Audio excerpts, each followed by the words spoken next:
Hey friends, today we're working on this junky old 750 Katana here.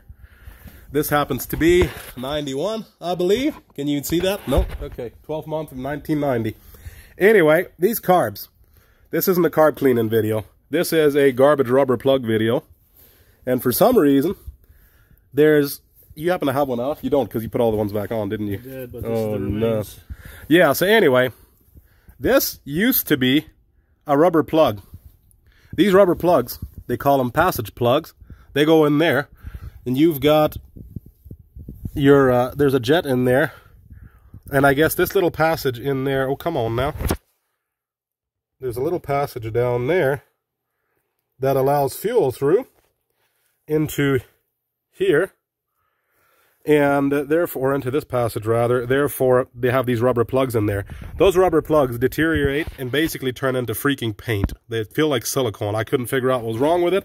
And what was left of this plug, like this, literally, like it's just, that hole's supposed to be half that big, and it just came apart. Like it's done.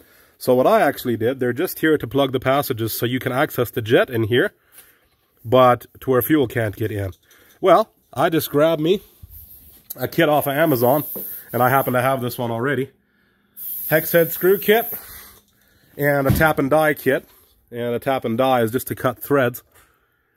And if you don't have one, you might even be able to take a Dremel and cut a line into that one of those plugs even, and it'll cut its own threads if you get creative.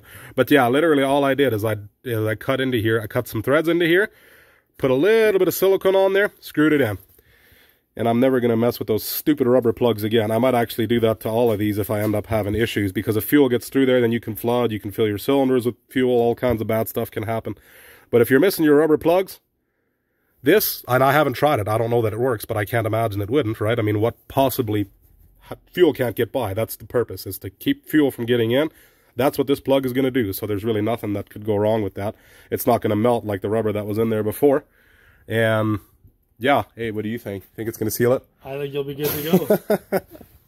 Nothing can go wrong, really. Should we do it to all of them? I'm tempted to do it to all of them. But anyway. How the plug looks on the rest. Well, some of them were. They're supposed to seal tight, actually. They say if you can flip this upside down and that rubber plug falls out after it's clean, right, then it's not in there properly. And I'll show you what this sits in here like after Abe's got this in here. Just O-rings in there. I think there's another one in here. You got your float and everything. It's a pretty interesting.